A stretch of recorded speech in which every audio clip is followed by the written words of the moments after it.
4 cards just got banned in Commander, and we're going to tell you what they are, why they're banned, and what that means going forward. I'm Mia, and I didn't think I'd be making this video today. I'm Beezy. We're the Nitpicking Nerds, sponsored by Card Kingdom. That's the best place to buy Magic the Gathering cards for your Commander decks, except for the 4 that we're about to mention, because they're banned. However, Card Kingdom is amazing, and you should use their website so that they know that we sent you from the link in our description. Does that make sense? You can sell cards there too, but if you use the link, tell them we sent you, it would mean a lot to us. We're also sponsored by Moxfield, but not now, somewhere later, because you can't guess where it is. I know you can't. And we're also sponsored by Dragon Shield, best sleeves in the multiverse. They got really good sleeves. If you use the code NERDS, you can save 5% of your roommate tax dollars on your entire order, including the new 25th anniversary dual matte sparkly art sleeves that are gorgeous, and you should really get them. We also have a Patreon where you can check out exclusive videos, gameplay, and podcasts that you can't find on YouTube. We do appreciate all of our Patreon supporters, but we do have another additional sponsor. It's Card Elk. Card Elk has these wonderful double-sided tokens where you can actually see the colors of your tokens on the borders. That is a awesome feature, and they come with a marker and eraser. If you use the code NN at site, you can save 10% off your entire purchase. Really awesome dry erase tokens. We highly recommend them. But we got to keep moving because cards have been banned. 4 cards have been banned in Commander today. We are making the fastest turnaround ever because this is crazy news that I did not expect. I know that the Commander Rules Committee, which is who made this decision, makes quarterly updates, but I did not know that they were just about to drop the biggest bomb Commander has ever seen, basically, in terms of like changes to cards that are played. This is gigantic. I thought that if they did this, it would be one at a time. One of these I wouldn't even expect to be on here. The rest I wanted on here, but I don't know if I didn't think they would be all at once, but let's get to those cards. The first one being Dockside Extortionist. This is one of the red staples in the format that makes treasures and can go infinite if you can flicker it infinite amount of times. I think it is the best red card in the format, or it was the best red card in the format. It makes treasures for each artifact and enchantment your opponents have. It's gone. Jewel Lotus, also here, 0 mana, and you sacrifice it for 3 mana, but only to cast your commander. We're going to get to why these cards are banned, but we got to just talk about what they actually are. The biggest one by a mile, and I think the single best card in the format, Mana Crypt, banned. Mana Crypt is gone, and if you couldn't tell based on some of the things in the background how we feel about that, I'm not upset. Mana Crypt makes 2 mana for 0 mana. I will never miss it a day in my life. And finally, the last card, Nadu Winged Wisdom, also banned. It says when you target your dudes, or when anyone targets your dudes, you get to trigger and like draw some cards. That one is by far the weakest. But let's just get into, I guess, why the Rules Committee wanted to ban these cards. You want to start with Mana Crypt? Sure. Quoting from their website, coming down for no mana on turn 1, it's quite possible to have the explosive start of Mana Crypt into a signet or a talisman, land and another signet, leaving that player untapping 5 mana on turn 2. In games going over the 12 turns, the accumulated threat of damage from Mana Crypt provides a reasonable counterbalance for its explosive effect, but when you are snowballing into turn 6 to turn 8 win, it's a meaningless drawback. I completely agree. I feel like Mana Crypt, if you get that start, you will be getting... it won't go to turn 12. It doesn't even matter. Turn 6, I think, even might be a little bit early because this puts you multiple turns ahead. Yeah, I do genuinely think that if you are Mana Crypting for 12 turns, you're kind of doing it wrong. And that's like not literally doing it wrong, but Mana Crypt is a card that can easily, if you build your deck the right way, cause you to win when you tap Mana Crypt 4 times for mana. If you're building it just for jank and you know taking 3 damage every other turn is that much of a drawback, we're talking like 2-hour games at least for that sort of stuff. But yeah, the main scenario where you see Mana Crypt is, oh, we're dead. You know, like even cultivate on turn 1 in your Atali deck. It's like, we're dead. The game's over. Thanks for playing, everyone. I half the time that I see this stuff, you know, when it gets to like turn 3 or 4, I'm like, guys, you want to play another game? You just have to. Mana Crypt, absolutely obscene. I do think it was pretty much the best card in the format. Better than Sol Ring. Not close, actually. I think it's just straight up better than Sol Ring. So personally, I am very happy to see it gone. I mean, when you see Mana Crypt in every deck that doesn't have a budget or some sort of playgroup restriction that says you cannot play Mana Crypt, I think it's safe to say it's a very good card. So I'm also very happy to see it gone. The next one being Jeweled Lotus. Another card that give you 5 mana on turn 2. Jeweled Lotus does it without ever needing a good hand. Though you're restricted into what you can do with the mana, 4 and 5 mana commanders can pack a significant punch nowadays. often drawing cards to make up for the one shot mana, and defensive abilities such as Ward can't be interacted with in that early game. I don't play Jewel Lotus that much in most of my decks because of either budget restrictions or the fact that I need a lot of pips and Jewel Lotus doesn't help. But if you're doing some very like monocolored commander, if you're trying to get like a Crick down turn 2 or something, that will put you ahead and snowball you ahead. I think that Jewel Lotus, while very powerful, is another one of those cards that can go into any deck that doesn't have a budget or playgroup restriction, and I'm also very happy to see this banned. I know the Magic community, the RC at least, said something a little bit later, we'll touch on that, about homogenized decks and how killing off some of these cards leads to more original decks, and I can completely agree. I am interested in this one. I think this is an interesting pick because Jewel Lotus is not a card that needs to be banned on power level. I think it's a really swingy card. It is either great or it is hot garbage if you draw it basically any time when your commander's in play, or any time in like the second half of the game. It's just whatever to the maximum. But I think the huge inflection point is like turn 1 and turn 2 when you play this, and now your commander's in play, and maybe they can't kill it, and maybe that means that this game is going to be over in 3 turns instead of in 7 turns. So I totally see why it is banned. We don't have to make commander bans just based on power. This can be based on like feelings, based on how it feels to play against these cards, what it means, what it does for the game. So I do understand Jewel Lotus. And I also understand that Moxfield.com, still the best way to build decks. Whether or not these cards are banned, you can go to all of your Moxfield decks, update them, take out Dockside, take out Mana Crypt, take out Nadu, take out Jewel Lotus, and then you're still on Moxfield, so you're still having a great time. If you forgot about all of the cards that we mentioned here, they will actually tell you. If you have a Dockside in your deck, it will like ring around it in red with a little arrow that's like, hey, this is banned, and you'll take it out immediately because you don't want to be playing with banned cards. Moxfield, the best place online to update your decks. Super helpful. We're going to go into the next card. It's Dockside Extortionist. Dockside isn't normally quite as explosive in the early game as the other 2 cards, but it can still go mana positive on turn 2 and start generating substantial treasures after that. It's been on the border for years, and we've shied away from acting in the past because the cards have scaled well with the power level of the table, but it's a frequent contributor to the more egregious snowballing starts. I think that Dockside is the best red card in the format. I agree with Beezy. I think that it is not scaled with the table's power because it's always been very powerful, especially with the event of clues, foods, and treasures becoming more and more explosive. I think that's only just highlighted the problem even more. Dockside has been skating by for years, literally since it was printed. I don't think that there's ever been like a great argument to keep Dockside.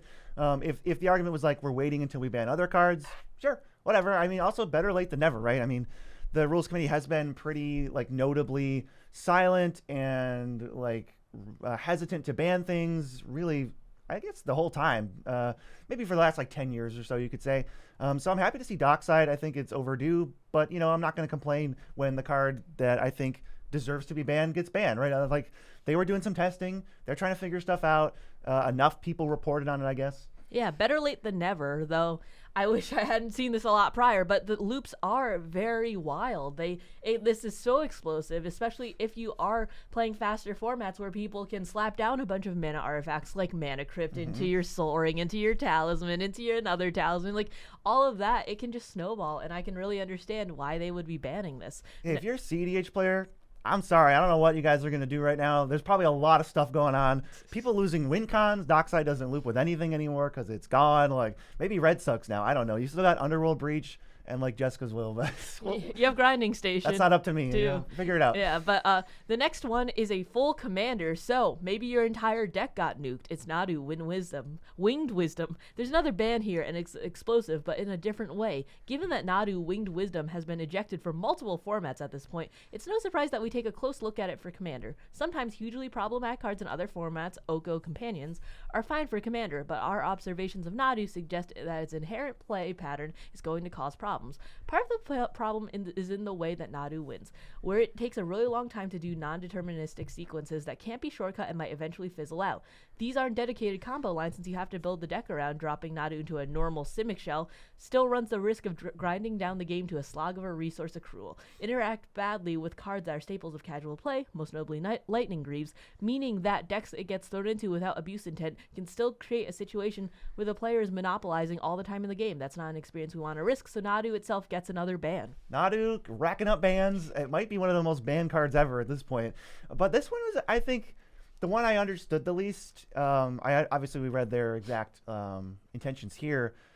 Maybe this is a sign that they're going to go after some of these, like, you could say, like, lamer or less fun play patterns where they're not necessarily going to win every single time, like with like a mana crypt, but they are going to dominate the time share of the game every time. And I could definitely get behind taking out cards that are like that, where they just say, hey, whenever this card's in play, and especially with Nadu, since that could be commander, which would be every game, I'm going to dominate the timeshare of the game. I'm going to play 80% of this game. You guys can split the other 20%. Doesn't matter to me. Yeah, I think that with Nadu, I mean, the play pattern is quite annoying, right? Just being able to, oh, well, you can't do anything because it's like, and I don't know if I'm going to win. I also feel like this was just on the tail end of another ban, right? Because, like, if it didn't get banned in Modern, I'm not sure if people would really be looking at it in Commander. I feel like it's kind of just following the train at this point. But I do admit that Nadu is very, very strong, and it's hard to interact with because triggering to kill, or, you know, targeting to kill means you're going to draw another card. You might draw an answer, all of that stuff. It makes a very difficult play pattern. But I also think that this, I don't think this needed to happen, but if it's happening now, then a lot of other things need to be looked at if they're going within the same reasoning, which they should, because that is how rules should work. Well, it's actually going to segue into our next point, but I also wanted to mention that, like, why is the Nadu ban so soon?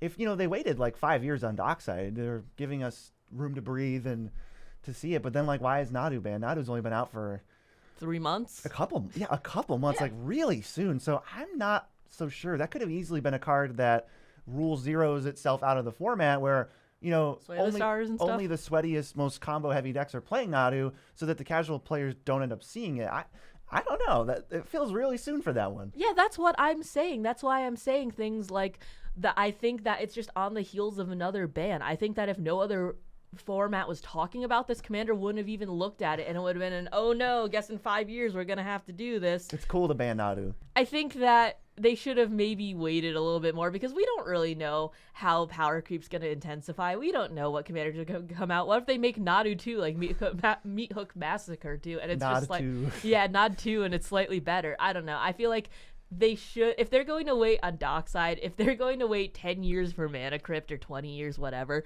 I think they could have waited 2 more months for maybe a whole Nadu. year. I don't know, but it's not like Nadu's the most fun, enjoyable thing. No, so it's tough to play against. not much was lost, but I do just want maybe like a consistent. You know, I could never Breath of time. I could never have in a million years predicted that Nadu would have been banned. You know, every time a ban list comes up, you could say, well, I hope Dockside gets banned. I could understand Mana Crypt getting banned, but I never would have guessed that Nadu would have been banned. But that does lead to our next question. What about Soul Ring? If Mana Crypt is better than Soul Ring, why not ban Soul Ring? And this is their thoughts on that. We should also talk about the elephant in the room. We're not banning Soul Ring, and we have no desire to. Yes, based on the criteria we've talked about here, it would be banned. Soul Ring is the iconic card of the format, and it's sufficiently tied to the identity of the format that it defies the laws of physics in a way that no other card does. Banning Soul Ring would be fundamentally changing the identity of the format. We aren't trying to eliminate all explosive starts. It happening every once in a while is exciting. And removing the other 3 cards geometrically reduces the number of hands capable of substantial above-curve mana generation in the first few turns. So I like that they did take a giant hit to fast mana, because I really don't think we're going to get much more fast mana. Certainly, we're not even getting one piece of fast mana every year or every 2 years. So if we start cutting them down, they're not going to grow back for Commander. So I do like that we're taking a huge hit to some of the better, more explosive fast mana starts. Obviously, I am in the camp that Soul Ring should also be banned. I understand their thing, though. And I actually like that they came out and just said, yes, if we used universal criteria, we would ban Soul Ring. It's a card that should be banned, but basically just because it's grown alongside the format and it's like the iconic card, the number 1 card everybody thinks of, they want to leave it in. I can understand that this ban specifically might upset a lot of people, and it might even cause waves in like the Commander format because of how many people would be frustrated or disagreed with, and it would also make every Commander precon illegal because it's pretty much in every single one. So I get that there's like so much headache to go along with this. Yeah, I think that If we're going just card by card, you should not be going by tradition or by what the format card is, because Commander is ever changing, and if the format is ever changing, so should your criteria. And if you're thinking that your criteria is no fast mana or very few explosive starts, you should also be saying Soul Ring is banned. However, I do understand that making every Commander precon illegal is a little bit tough. And, yeah, I mean, I feel like but you that could also... I still want it banned though. I mean, you could pretty easily say unchanged precons are legal. Like an unchanged Commander precon is a legal deck no matter what's in it. I don't really think that would cause that many waves, so maybe that's one way. Maybe they're working on it. Yeah. I certainly would love to see it go eventually, but like I'm so happy with these changes. There's going to be, like we said, the impact of these changes, way less explosive starts. Mana Crypt, gone. I mean, CEDH is the format that you look at the most that has explosive starts, where you basically just mulligan to fast mana, but that's also true in higher power stuff, where you're not trying to, dockside loop. Dockside's still one of the most played cards, even though it's like $50, even though it dominates solos games by itself. The explosiveness of those three non-legendary bans, pretty huge. I also think, like you said, less homogenous decks. Every deck needs Dockside. Every deck that doesn't have a budget restriction and doesn't have a power restriction is or should be playing Dockside, or should have been. And to summarize how we feel great about this. We own these cards, and we've had them in decks, but I'm happy to take them out in response to a healthier format for everyone overall. I think that is a great place to be with the format, and I think overall it will just be healthier both for new players and just for having more consistent starts overall and making sure everyone gets off on roughly the same foot. Yeah, we own probably 3 copies of each of these cards, except Nadu, which is worthless because it's already banned and everything else. It does sting a little bit to have to go, well, Mana Crypt and Dockside Extortionist are basically paperweights now. Like, I don't really want to think about what they're going to fall down to, or like what my masterpiece Mana Crypt is worth. It's fine. Ultimately, I do just want to play better Commander. I want to have healthier games, and I want less feel bads, which helps also bring new people into the format to help them enjoy it more and have less bad first experiences at the LGS where they get pub stomped, or they get they mess up Rule 0, or someone just busts out a Mana Crypt and it feels bad. I think that's great overall. The next update for the ban list is November 18th after Foundation. So if you want to check it out, go to Wizards and make sure you see that. And if you want to think about cards that we would like banned, why don't you check out this video right here?